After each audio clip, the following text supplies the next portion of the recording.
Hey fans, it's me Aaron for a comic show. It's April now. We survived April Fool's Day and the Rick and Morty and the Szechuan Mulan sauce and all that. It was awesome. Okay, so it's April Fool's Day. We're here in the Geek Easy for our Geek Cheesy dance night because the cheesiest music and free grilled cheese. It was gonna be fun. Everything's great. And someone's like, "Oh, the new episode of Rick and Morty, season 3 is up," and I'm like, "No." And I was like freaking doubting Thomas. I was like, "Unless I can stick my finger through his hands," and someone pulled up on their phone. They're like, "Look, here it is. There's Rick Sanchez talking about nonsense about freaking McNuggets." It was awesome. I loved it. Can't wait to see more. But wow, this week is the start of some good stuff for comics. Image has always had good stuff. DC's Rebirth has been great, but in the next 2 weeks they're kicking off the Button story.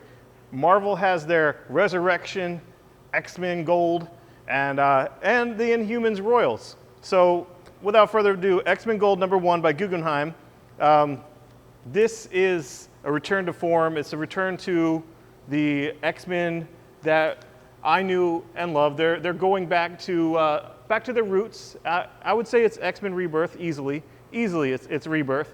It's every other week, and it's back to basics, back to superheroing, back to costumes, back to code names, and Kitty Pryde better get herself a goddamn code name. Because seriously, she's gonna tell, how are you gonna be a leader and tell Rachel Summers, "Hey, you need a code name. I'm gonna call you Prestige, Majestic, whatever the hell her name is." But then Kitty Pryde doesn't have a code name. Not Shadowcat, Ariel, Sprite, something. Just something. Go with it. Stick with it. So anyway, maybe she could be Professor K. Why not? What about that, Cat? Professor K? That's a good one. All right. So anyway, this book had everything that set the table for what the X-Men are going to be about now. There's kind of a paradigm shift where it's no longer feared and hated civil rights movement type motif like the X-Men started with Professor X is Martin Luther King and Magneto was Malcolm X, obviously.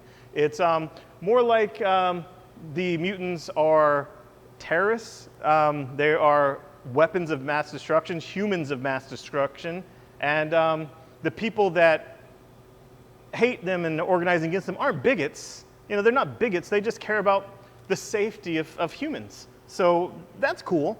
And they're playing baseball, which is cool, and classic X-Men.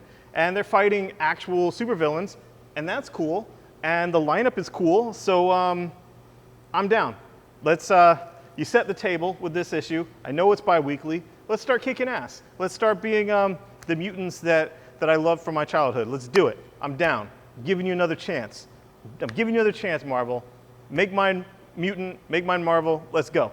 And the Royals. The Royals #1, this is what surprised me. I was pretty much, kind of not into the whole Inhumans push that Marvel did. I know they had great writers that I like, and I know the stories were fine. They were written well. Characterization was fine. I just felt like they were encroaching on the X-Men. And literally story elements they were encroaching with the Terrigen Mist killing mutants. Come on, that's ridiculous. I didn't like that. And they're detached. They're aristocrats. They're royalty. They're kings and queens and I guess dukes and duchesses and all that nonsense. And I don't care. You're just like X-Men without the charm. It is what it is. But then at the end of Inhuman Prime, Marvel Boy shows up. And I guess Marvel Boy technically isn't an Inhuman, but is he? Because he's Kree, and he's a Kree that was experimented on, and aren't Inhumans just Krees that were humans that were experimented on by Krees?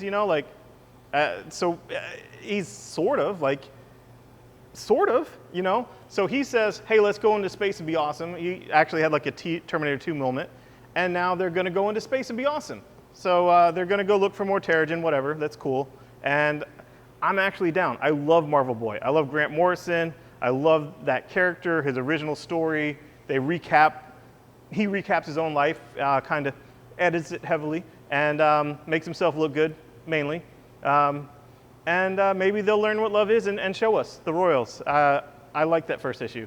Moving on, Captain America 15, Cap vs. Red Skull, leading into Secret Empire. It was cool. I like what they're doing there. And I think, I have a hypothesis that if Marvel was doing things that everyone liked with all the other characters and all the other shared universe, there wouldn't have been such a backlash to Cap being secretly Hydra. People would be like, all right, Marvel, let's see where you're going with this. You have the benefit of the doubt. Let's see what you're going to do. Because I read issue 0 of Secret Empire, and it was phenomenal. It was ridiculous. I'm in for it. I'm in for a penny, in for a pound. Let's see where this goes. And this is just my prediction, because the cosmic cube exists in Captain America's universe all the way to the Golden Age. And the cosmic cube alters reality. And the cosmic cube is what altered his history, the whole Hydra thing. And we know that Generations is coming that brings back dead classic heroes that everyone wants. I think at the end of Secret Empire, the cosmic cube is going to put things back to the Marvel universe that we want. The Captain America that we want. Wolverine will be back. Everybody's going to be back. It's going to be awesome. So make mine Marvel. That's what I think. That is what I think. I think at the end of Secret Empire, the cosmic cube is going to give us Marvel universe we want back. That's my prediction. I'm not always right on Marvel, though. I'm always right on DC. And I can prove it. That's true.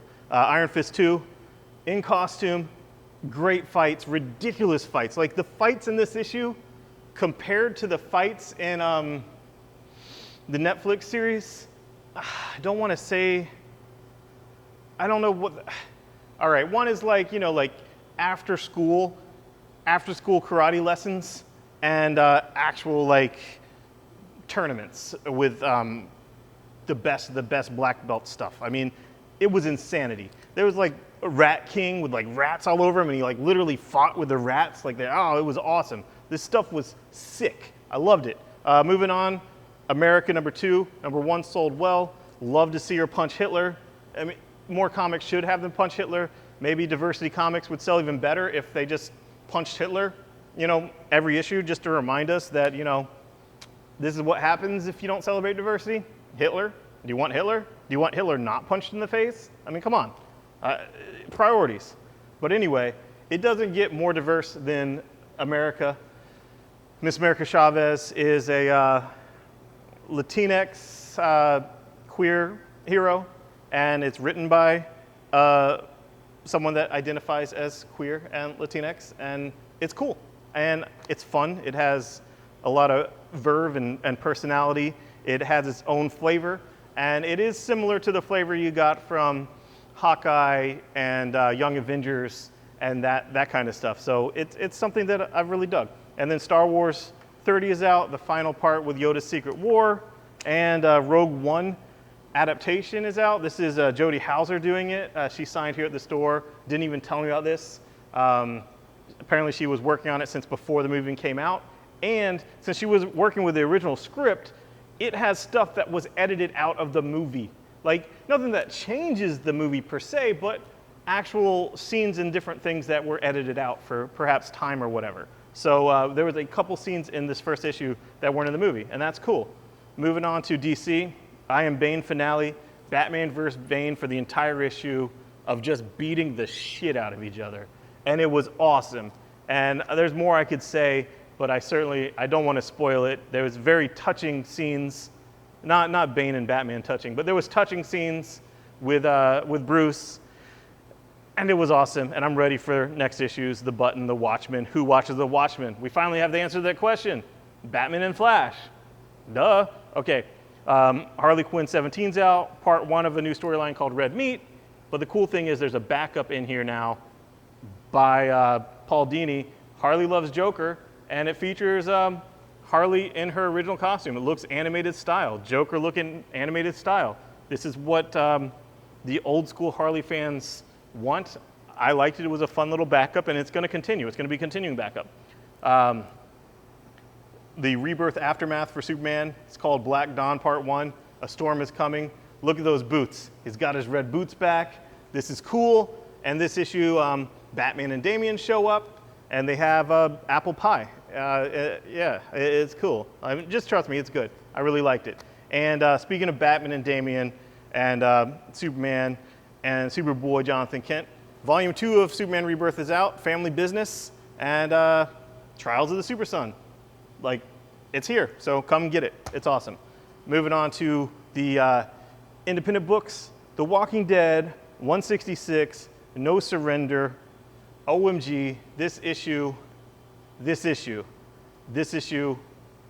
felt claustrophobic. Like, as things were happening for Rick, I felt more and more anxious for him. I felt more like just tense and like, how is he gonna get out of this?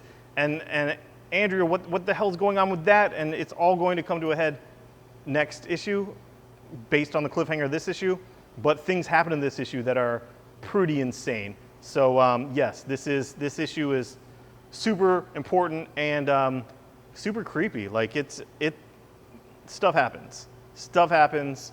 Flip through it if you're not buying Walking Dead. You stopped Walking Dead. You're a lapsed Walking Dead fan.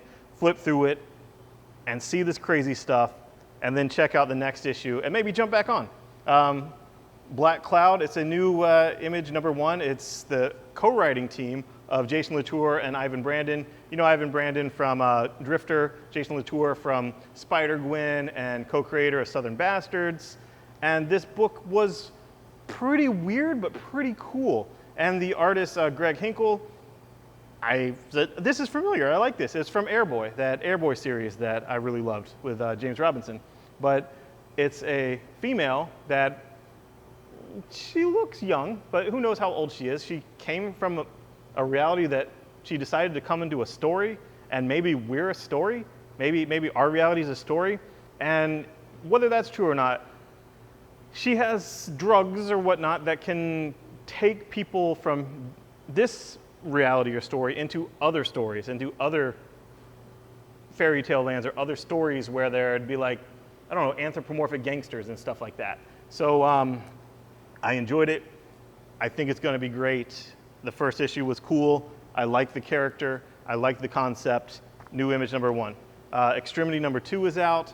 This art is ridiculous. If you like the first issue, seriously, don't forget about it. Come back. It was great. Paper Girls 13 is out. Brian K. Vaughan, Cliff Chang, love Paper Girls. This book is ridiculous now. It started out the first issue, one scene in the cliffhanger, one scene of an iPod, like a tiny iPod Nano or something, the Apple logo. You're like, how is this existing in the 80s? What the hell, man? Fast forward to issue 13, shit hit the fan. Crazy shit from the past and the future everywhere. Multiple versions of the characters from different timelines. It's insane. This book got so ridiculous and so good. It's awesome. And Brian K. Vaughan, We Stand on Guard, about, I guess, Canada taking over America, you know? Like, that's cool, right? Or America's at war with Canada. And now it's finally out in a softcover. $15 softcover. Originally it came out in like an oversized hardcover, but whatever, it's out now. Aftershock, John Layman. People were wondering what he's going to do after Chew, now that Chew had its 60-something issues. Well, he's working with Sam Kieth, that, if that name sounds familiar, you know him from the Maxx with 2 X's. You know, like MTV's the Maxx, Image the Maxx, IDW's the Maxx. Maxx, you know, the big old hulking looking weirdo with like purple, and he hangs out in jungles with women and just, you know, nonsense. Well, Eleanor and the Egret is about an art thief. It's about an art thief. There's an Egret, there's Eleanor, they steal art. Are you in? Check it out. If that does anything for you, and you're willing to give John Layman another chance after Chew. Chew was freaking great. This is the first issue, ground floor, go for it. Amory Wars, Good Apollo, I'm Burning Star 4. I don't know. Second Stage Turbine Blade, that was cool. Claudio Sanchez is an awesome guy. I know he's a rock star. He's awesome. He loves comics. He's signed to the comic shop for free before. I see him at any major con. I see him at retailer summits at cons. He loves comics. If you like his music, get his comic, and hopefully that'll introduce you to the whole world of comics if you're not already into comics. If you are into comics and also like his music, why the hell aren't you buying his comics? It's like a Venn diagram of overlap. You like his music, you like comic books, he makes a comic. Do it.